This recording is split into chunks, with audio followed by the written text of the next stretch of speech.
Hi everyone. I think I'm live now, so I'm gonna get started. So thanks everyone for joining me. If you've not been to this webinar before, I know that I did one a couple of weeks ago and I had some really good feedback. So that's why I've decided to do another one. So welcome and congratulations. I'm really excited to be here. Congratulations for taking that first step towards understanding a little bit more about how your body works and also accepting that you are starting to get older and things might need to change. So you're taking ownership of that, which is brilliant. This is the first time that I've used this particular bit of software for streaming. So bear with me. Hopefully we won't have any glitches, but I apologize if we do. Hopefully it'll all run smoothly. So today we're going to explore some of the ways in which we can develop as athletes as we're going through perimenopause and starting to adapt our training and moving into menopause as well. So a lot of the time the information that we get and reread online is geared towards women who are possibly sedentary, who are not that healthy, because the research is done from a health perspective. So we're looking at how we can improve women's lives and make them more healthy. But if you're an athlete, you're already doing a lot of those things already. So you might be told the traditional advice maybe to eat well, exercise a little bit. If you're already doing those things, then what do you do? That's what I want to address really. So a few cool points on how things will work. I'm hoping I'll be able to see comments on the right hand side, so I can see that on my right. So if you do want to make any comments or ask questions, I am going to be doing the questions at the end, but if you think of anything, then you can pop it up on the comments and I'll try and answer them all at the end. But if I do miss a question and you really want to get it answered, if I don't see it, feel free to post it again if I miss it. Don't think you're pestering me. It's totally fine because I might just have missed it. So yeah, we'll start off by asking you where you're from and if you're from the UK, or I had some people from the States and someone from I can't remember now. I think it was like the Czech Republic or somewhere like that last time. So you can just pop that in the comments. So I'll tell you a little bit about myself. If you don't know me, because some of you won't, I'm a triathlon coach. I live in Pembrokeshire, awesome, from the UK, from Boston. There might be a little bit of lag there. So yeah, I live in Pembrokeshire in UK, and I've been training for a long time. I started running when I was in school and then continued to run pretty much consistently all the way through my life. I trained to be an outdoor instructor when I left school, and then Carmarthen, Mallorca, awesome guys, well done, thank you for joining in. And then I was a climbing instructor for a little while and then got really into climbing. We moved to Pembrokeshire to climb, and then we wanted to have children, so I ended up not climbing because being pregnant and climbing doesn't mix. And then I got into triathlon after I had my first son, to just get back into exercise and do something different as well, because running's great, but I just wanted some kind of challenge. So I did like a little super sprint triathlon, which was great. And then, you know, many years later, I ended up doing Ironman, and, you know, things have developed, and I took an interest in coaching and then set up my coaching business. And in around 2016, I was aiming to qualify for Kona, and I picked up Dr. Stacey Sims' book. You may have heard of it, you may not, but she's written a book called Raw, which is about how women are different to men in the way that they can handle training. We've got different physiology, and most of the research that is done on men, and not middle-aged men. It's like most research is done on younger men. So a lot of the periodization that we see, training techniques, don't necessarily work for women in the same way. So that's my interest, and that's where I'm really passionate about letting women know about this, and also as we get older, things change for us again. They change because our hormones start declining at a much faster rate than men. I'm going to get into that a little bit more later on. Okay, so yeah, what happened to me was the reason I got interested in perimenopause was a couple of years ago. I had a bit of a meltdown and just was very, very depressed, very flat for, say, a week. I just didn't want to get out of bed. It was like, what's the point? I can't be bothered. And I'm really motivated. I love training, and I just was going through the motions, and I was like, what's going on? And I had a look at some of the symptoms I was having, and I thought, well, maybe it's a little bit of hormone fluctuation starting to happen because I am getting older. I could be approaching perimenopause. And then the same thing happened about a year later, and I was having these sort of fluctuations in mood. So I've looked into what can affect you, and I'm going to talk to you a little bit about that.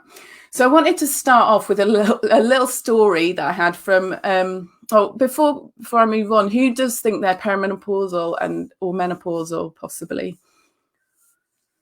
Just write in the comments. It might be a bit slow from my end. And sometimes we're not sure as well, because this period of time can take, it can last quite a long time, and it can be up and down. It's not like you enter perimenopause and it's like Elle says, maybe, don't know, not sure, Lisa, menopausal here, perimenopausal. Yeah, it's a very uncertain time, and this is why it's quite confusing, because I think for me, I thought, well, if I'm perimenopausal, then I'm going to be having all of this stuff happen to me. Nicola, post-menopause, awesome. So yeah, I'd be having hot flushes, I'd be doing this and doing that. But in reality, it's sort of gradually up and down, and people get different symptoms. So it can be genetic. So if you can ask a parent, if you've got a parent around or an aunt, you may actually find that you have similar menopausal symptoms to them. So I will move on to my definitely menopausal full hysterectomy, young age. Okay, so that has a massive impact because it just happens suddenly and you're thrown into this like, what just happened? So you might have some questions later on, I don't know. So I'm going to start with talking about a swimmer that asked me, Julie, 42, struggling with, I'm 44 now, so I think it was like, 42. I was like, something's happening. There is something happening. So I had an email from a swimmer back in July last year, and she said, I think you responded to a comment of mine on menopausing so hard. I'm a swimmer, or rather I was. I'm in a major panic and really dark place. Things seem to have happened so fast. Earlier this year, training was reasonable, and apart from aches and pains, things were fine. Now I'm in the depths of despair with my training plummeting through the floor and beyond. I just don't know what to do. My joints hurt. I don't go for runs anymore. I'm tired all the time, and it really is tearing me apart. I'm trying to still swim, but my times are just so bad. All these websites and articles say to do this, do that, eat this, eat that, do weights, but I do it all already. And then they say take more time to recover. But how do I do that? I don't understand the concept, as to me, that means cutting back on my weekly training. I don't think I will ever race again, as I just can't face being seen swimming so badly. How do I continue to train, and will I ever be good again? So I'll just say that I replied to her and said, if you really are feeling this bad, you might possibly need to get help elsewhere as well. But if anyone can identify with any of this, then just put in the comments, because it's hard when you've been training this long and then suddenly things start to go awry, and it can be very, very confusing. So what comes through to me really clearly from this email is this person has tied up a lot of her identity into swimming.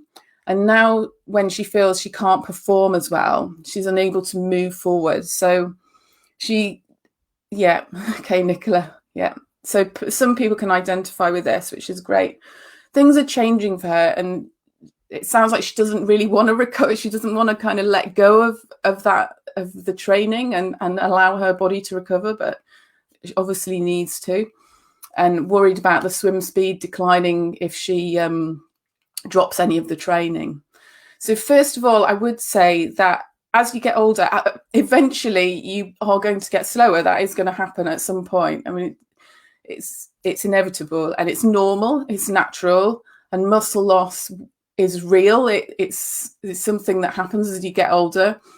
But we can do things to reduce the loss of muscle mass, and that's the kind of main key. If you can take that away today, think about holding on to that muscle mass and increasing muscle mass. I'm not saying you want to turn into a bodybuilder, but the more lean mass you have, the better your metabolism is, and the stronger you can be, and you can handle your training more. Yeah, very hard and frustrating. If I can feel your pain. It's tough. So if you've only been doing endurance sport for a short time, then you might still have some room for improvement. So if you've not been doing a triathlon for that long, or any endurance sport, then you're still kind of building that base up to a certain point. Okay, gone from Ironman, struggling with any training. Yeah, it happens. I see it all the time. That's why I wanted to talk about it. But the first step to getting through this period of time also is accepting that you're getting older. And this is not a negative thing in our society. We're kind of getting older is not seen as a positive thing. Things are changing a little bit now, but it's still not really. It's very much youth culture. So in cultures where women are given like extra status and looked up to when they approach this age, they actually experience less symptoms, which to me is incredible, because we can think about the way we change our mindset and the way we look at us getting older can actually change the way we feel and actually change things within our body as well. So they already you can start to see a difference in the way you feel just by maybe looking at this in a different way. So another thing I want you to take away from today is that perimenopause is not a disease. It's not an illness. You're not broken. You don't need fixing, but there are things that you can do to improve your life at this time. So does anyone feel kind of negative about aging? I mean, for me, it was like, that can't be happening yet. I'm not that old yet. And so accepting, well, I am getting older. It's okay. Has been quite a big breakthrough, really, I think. I'm just going to pop my slide up. Yeah. And it's because we feel like, oh, I don't want to get old. I don't, but it's amazing to look at, looking at older role models and what they can do. So yeah, frustrated with a lack of training. So we can look at things that we can do here. Yeah, it is tough. Okay, there's ways of accepting that and looking at it in a different way. Yeah, Nicola, good. Definitely. We need to be kind of looking at this time like what amazing things we can do with our bodies. Even if you're frustrated with your lack of training, there's some things that you will be able to do still. Enjoy caring less about what the people think. Don't enjoy having less energy. Yeah, the energy thing and the kind of recovery is something that we'll look at a bit later on. So I've just popped my slide up there. So when we go into perimenopause, you can see at the top, we've got a regular menstrual cycle. So I've put a regular menstrual cycle, but actually it's not really, because it can vary quite a lot from 28 days, but we'll take that as a regular cycle. So you can see that your estrogen and progesterone at the beginning of your cycle are your estrogen's fairly high and your progesterone is low. And then when you get to ovulate, which is that little LH in the middle there, then your estrogen drops and progesterone starts to rise. So you can get, this is what causes those premenstrual symptoms. So when we get to perimenopause and menopause, what's happening is your body is you've got less eggs every month, and your body's trying to make you have babies still, but it's just not quite working anymore. So the hormones get out of sync and they're fluctuating a lot. You can see in the graph. I mean, there's not a really accurate way of portraying that, I would imagine, because they fluctuate so much. So things get out of sync and they're not quite working in the way that they're supposed to. So that's why we get these fun symptoms. And I talked about how they can be genetic as well. So have a look at, if you've got someone that you can ask about how their menopause or perimenopause went, then that will be helpful. Okay, I'm just going to move on to the next bit, which is things that can affect your symptoms. So things that can affect you are things like your health, obviously, diet, alcohol or medication that you might be taking, your sleep and your recovery, if you're taking HRT, or if you're on hormonal contraception, relationships causing stress possibly, or another kind of pressure on you, environmental stress, and also your diet. So you need to start looking at things really holistically at this point, if you don't already. So with training, so the swimmer that contacted me, she was really worried about her training and dropping some of the volume by the sound of it. It sounded like she'd been swimming high volume for a long time and couldn't see how dropping any of the training was going to improve things. And so she was a bit stuck there. So if we're stuck, is it a good idea to carry on kind of doing the same thing and hoping things are going to get better? No, not really. So it's better if we can accept, okay, this is not working, and what can we actually do about it?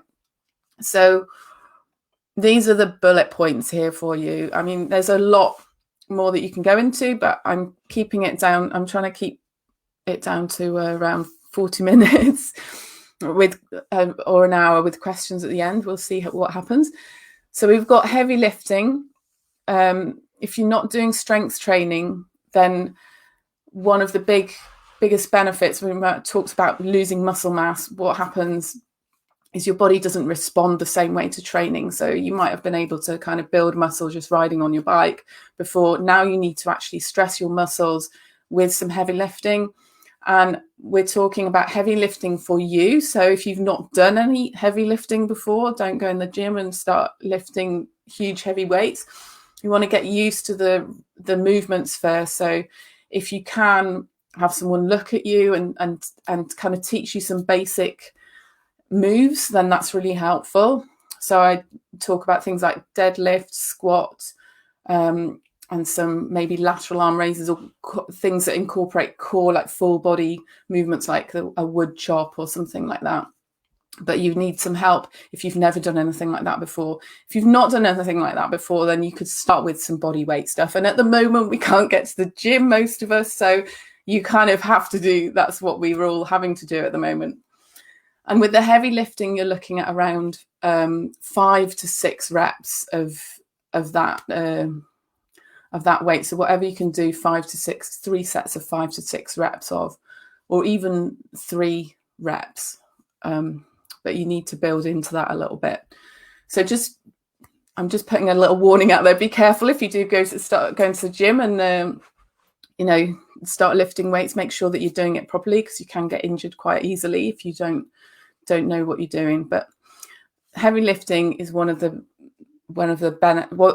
things that you need to start including in your training. And less focus on LSD, which I'm talking about long, slow distance there, not LSD. And long, slow distance, someone asked me what I'd classify as long, slow distance the other day. So we're talking about like low level, easy riding, but for a long period of time, or running for a long period of time. So I'd say roughly about over an hour for running. And it depends what you're training for, obviously, with this.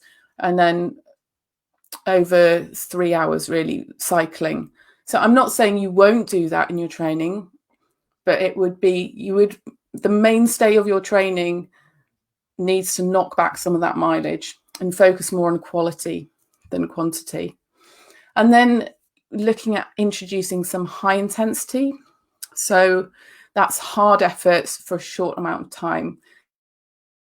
So you're stressing your muscles again. And a quite good session that I've been giving people that I'm not sure they think it's good, but is doing a couple of plyometric moves before they do a hill session. Or you can do the same with weights. You do a weight session and then you do some hill repeats. So anything where you're kind of pre-stressing your muscles to improve the muscles' ability to build and grow, because that's what we're looking for, is building and growing those muscles so that they don't so you don't lose that lean mass. So yeah, I've put in the bottom there plyometrics. Consider including plyometrics. Again, it's one of those things, if you are not careful with and you've got pre-existing injuries, then you want to make sure that you're doing that correctly with good form. So just a little disclaimer there. So for training, really the action points there is think about reducing your overall mileage during the week and focusing more on that quality. So we can probably cope with a couple of high intensity days, and then you would need to recover and do some easier sessions. But I don't want to get into too much detail. So is anyone doing like quite a lot of volume? I'm talking like 15 hours, or I mean, it's at the moment you're just doing what you can. I'm sure it isn't normal times, is it? So normally you might be doing a bit more training than you are right now. Okay, so the next slide is for nutrition and hydration. So as you get older, the other thing that happens is your thirst is muted. Yeah, Elle. I know who your coach is as well. Yeah, I mean, you can do them but as long as you're able to recover in between the sessions and you're coping with those and making sure that you're fueling as well, which I'm going to get into now. So as you get older, you start to sweat later in activity. So what happens is you vasodilate for longer. So what happens is your body's trying to cool from the skin rather than sweating. So you're not kind of you thirst, everything's just not quite right with hydration. So it's very easy to get dehydrated, especially in the heat. So what we can do is preload with a salty, like salt in your drink. You need to kind of go in and research that a little bit, but we can kind of prehydrate before a session if it's going to be particularly hot, and making sure that you're hydrating during those longer runs, like a 2-hour run. You need to make sure you're hydrating properly. Yeah, steady runs and bikes, but hitting weights, no. Okay, yeah, so you definitely benefit from including some of that stuff in there. Okay, and Nicola, I know you've been putting some high intensity in weights, so that's great. Okay. So yeah, you need to have a plan basically for hydration. And the other thing that happens is we get this increased sensitivity to carbohydrates. So we want to be looking at getting most of your carbohydrates from fruit and vegetables, and including also some more protein. So we're looking at like low GI sources of carbohydrates if you can. Yeah, it might be unique. I don't. Is it Louise? If yeah, you might need to just look at shifting things around to recover a little bit more. So yes, we were talking about carbohydrates, increased sensitivity. So we want to look at like veggies and fruit. Pulses are great for getting a carb source and protein as well, especially if you're vegetarian. And we want to be looking at possibly the other thing you can do if you're trying to lose weight is, and even as you're getting older, you might notice that this works for you, is you eat more of the carbohydrates in the morning, and then in the evening you sort of taper off. I'm not saying you don't eat any, but you just eat less sort of in the evening, because your body's predisposed to burn those carbohydrates before midday. So we can use that to our benefit. So we're focusing on getting those carbs from fruit and veggies and including protein. Now, this is a big one because we need more protein to get the muscles to grow and develop. So we're looking at the heavy lifting and then protein afterwards.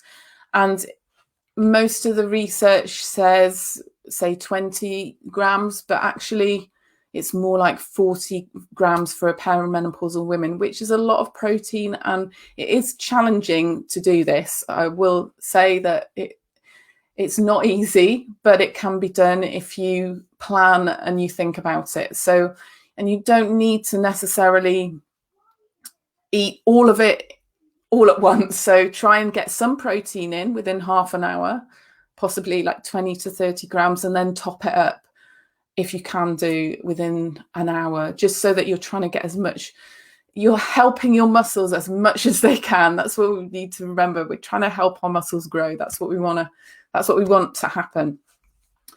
And then reducing inflammation. So this is to do with recovery. We can include foods that are anti-inflammatory. So things like, well, fruit and veggies again, brilliant. Make sure you've just got enough of that in your diet, and possibly avoiding foods that sorry, I've got distracted by the comments. Yeah, so looking at anything that causes inflammation in your diet. So things that are very high in saturated fats. And you might notice as well, when you start to kind of tune into these things, you might think, well, actually, I feel really awful when I've eaten whatever it is. So maybe I'll just cut back on that or not have it. It's just a way we need to start kind of tracking and tuning in a little bit more at this time as well. So also taking care of your gut microbiome. There's huge amounts of research being done about the gut microbiome. It's really interesting. There's a brilliant book called Gut by, I can't remember her name, Julia someone, but it's a really good book. It's called Gut. You should find it if you Google that. And it talks about the brain gut connection and how if your gut microbiome is not healthy, then we can also suffer with depression. There's all sorts of really interesting research being done in this area. So keeping your gut microbiome healthy by making sure that you're including probiotics, prebiotics in your diet. So things like yogurt, prebiotics you can get in. The only thing I can think of off the top of my head at the moment is chicory, which I really like, but some people might not like it. It's quite bitter. But just, really having a variety in your diet is going to serve you so well.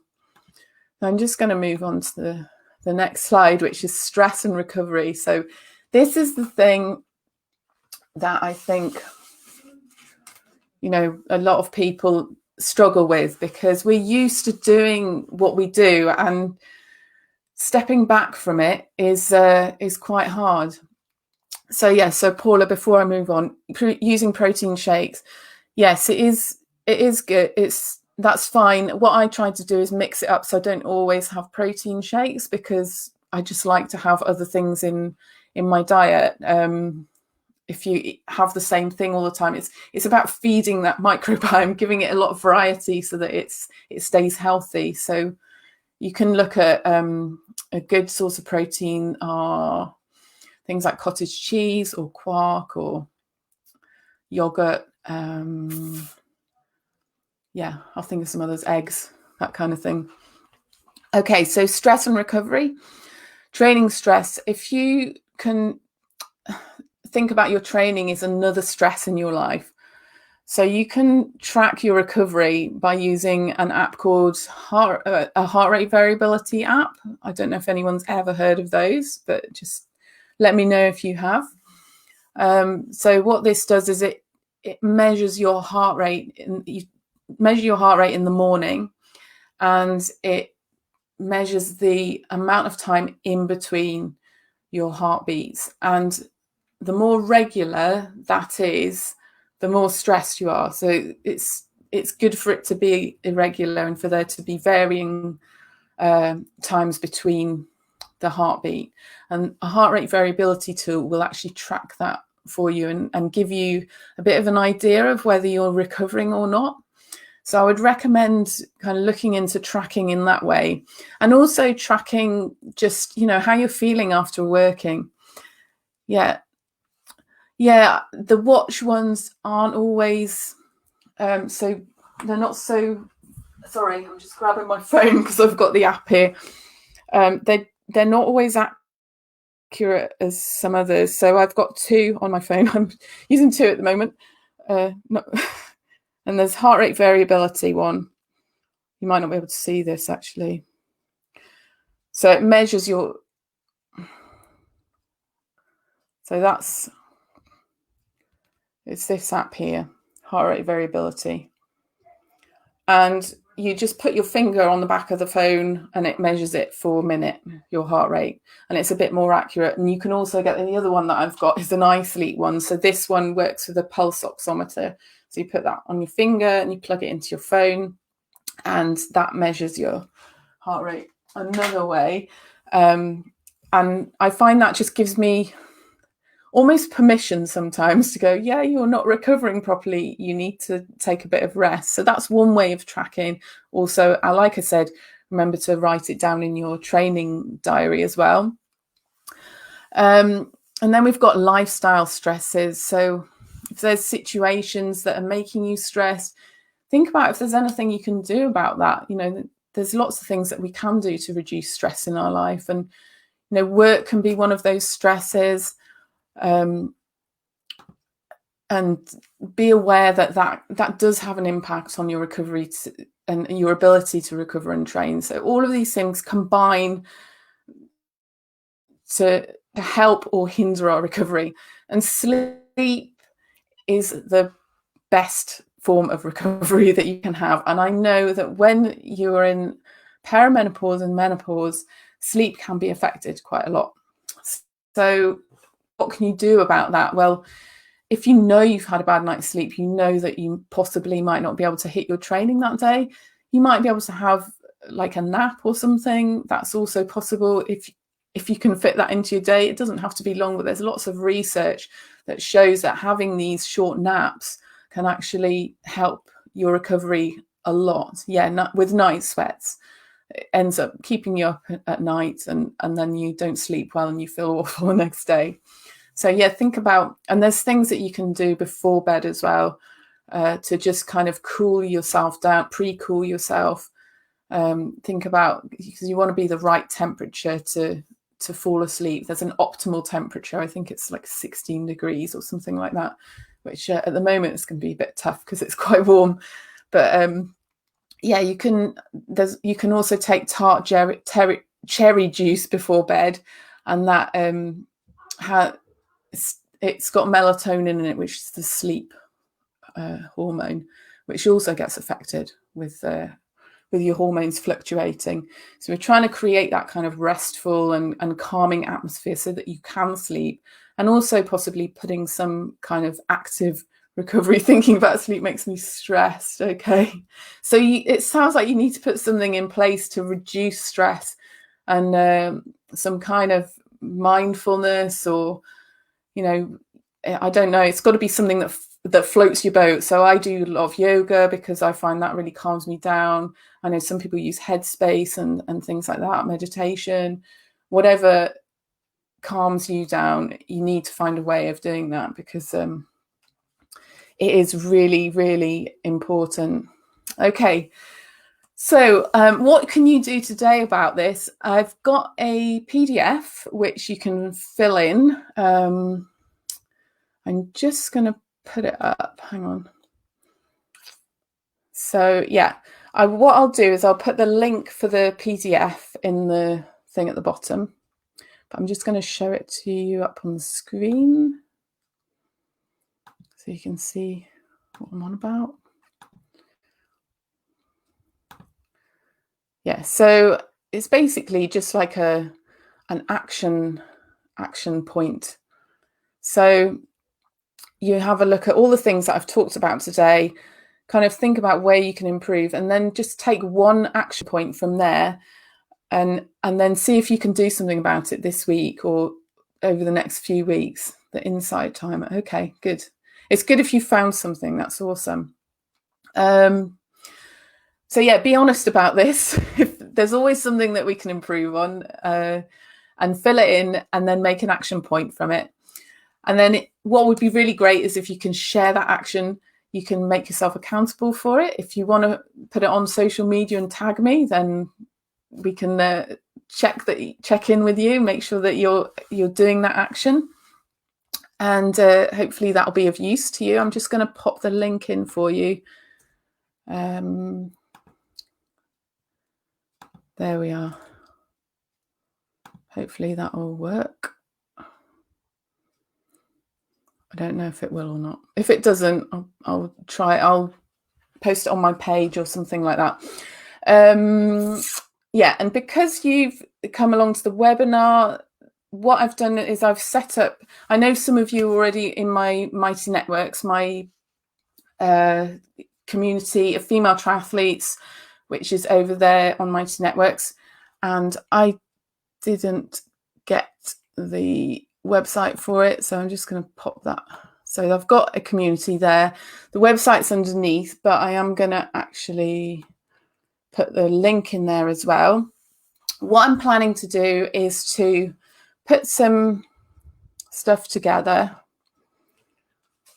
that's specific to perimenopausal. There's a little bit over there already, but I set it up just before COVID, and then it all just went, whoa, I'm not sure what's happening now. But what I've done is I've set up a female-specific community that you can join. There's some resources on there already, and I will be adding to that. And I'm looking at creating a community of female athletes who are specifically like perimenopausal and menopausal athletes, and putting some kind of membership together where we can kind of work together and train together and work through these things and, you know, get the best from ourselves, really. So if you want to join the network, I'll put the link in here now because I think I can find it. There we are. But if you've got any questions, just pop them in the comments now whilst I'm doing this, and I will get onto them.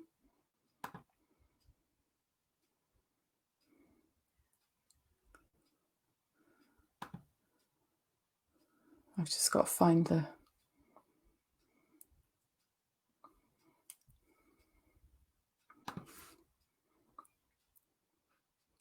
Okay, yeah, just any effects that Depo-Provera has on perimenopause. No, I don't. What's that? What is it?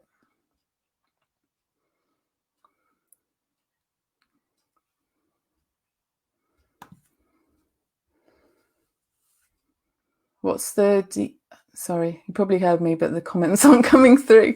The HRV app that I use is called HRV4.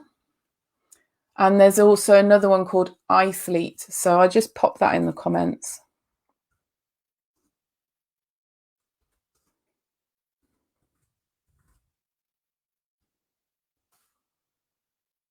And then I'm just going to check if I can find this.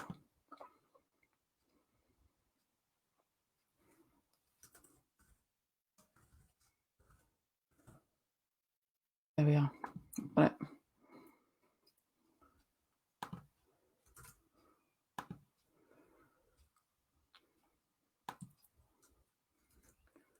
Okay.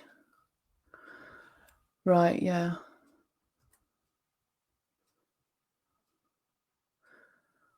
I mean, if you're having symptoms out, it might be worth kind of checking with the doctor, and it's difficult to...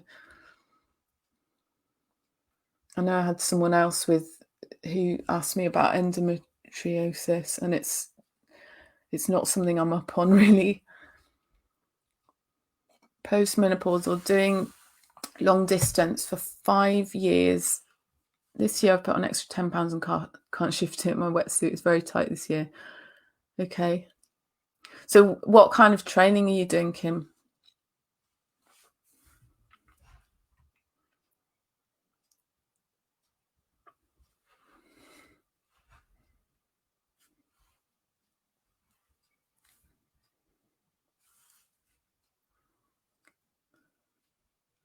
Sorry, there must be a real lag on this. It's taking ages for me to see the comments.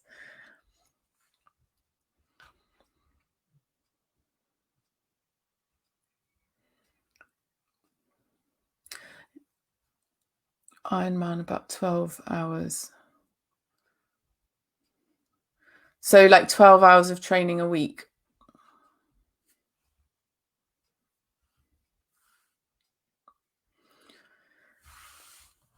I just ask Elle again, sorry, is the Depo-Provera, is it like a hormonal,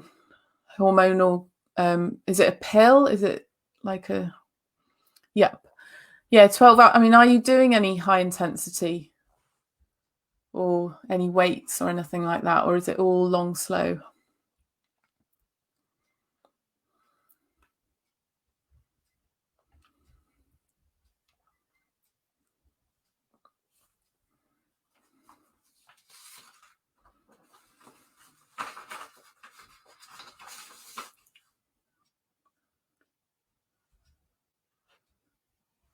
Okay, so many questions. Okay, do others still find symptoms worse with monthly? Yeah, I think that's what I've found, Julie, is that it's like everything's a little bit more exaggerated. Like I get hot when I'm in phase 3. If you don't track your cycle, by the way, I just backtracking a little bit, and you are still having fairly regular periods and you think it might be perimenopausal, you start tracking your cycle. So you can use, there's an app called Fitter Woman app, which is amazing. And that has also got loads of information about how you can train at each phase in your cycle, because your body reacts differently. So there's more inflammation at certain times of the month, like phase 3. At the moment, I'm kind of premenstrual and I'm just like really hot and sweaty at night. And I know that it's worse because I think it's got worse over the years. You know, it's starting to be like my body's not doing what it should do to cool down. So I think, yeah, if you're getting like more premenstrual symptoms, and also look at, you know, I had, if you're really low on energy and things, I'd look at whether you've got any deficiencies and things like that. Okay. Depo-Provera is hormonal contraceptive. So it's a hormonal contraceptive. I mean, it could, yeah. Yeah, Perimenopause Hub is good for questions on Facebook on perimenopause.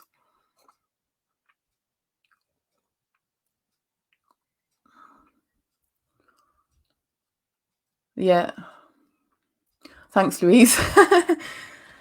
Yeah, so if you use a coil and you say you don't have a cycle to track, you still ovulate every month. So you can actually still track by using an ovulation kit or tracking your basal temperature, because it goes up when you ovulate.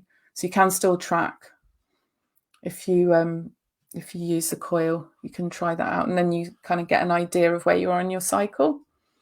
Just checking I've not missed anyone's questions.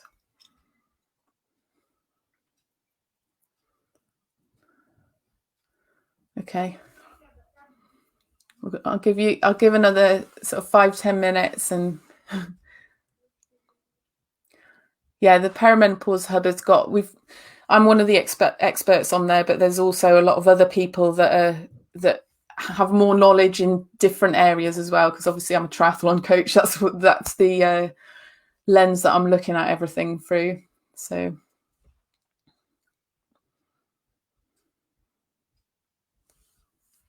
yeah. Okay, has anyone got any other questions at all?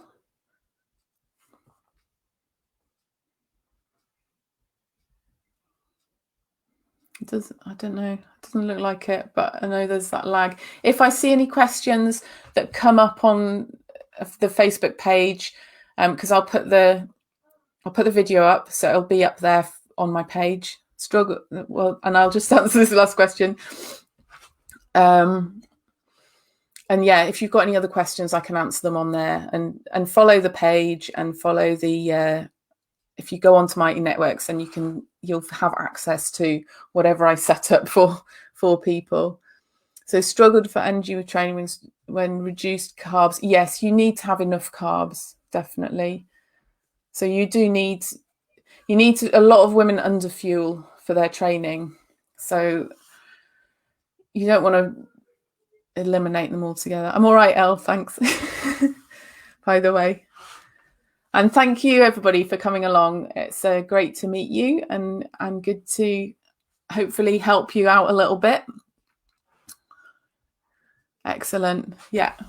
I'm glad you feel more positive, and let's keep that positivity as well, because we need it at the moment. We're getting through a lot of extra stress as well on top of everything else. So be kind to yourselves and enjoy your training as well. Make it fun, make it enjoyable. That's the main thing. That's what you're doing it for. Okay, thanks guys. I'm going to end the broadcast now, and hopefully see you over on Mighty Networks. Cheers. Bye.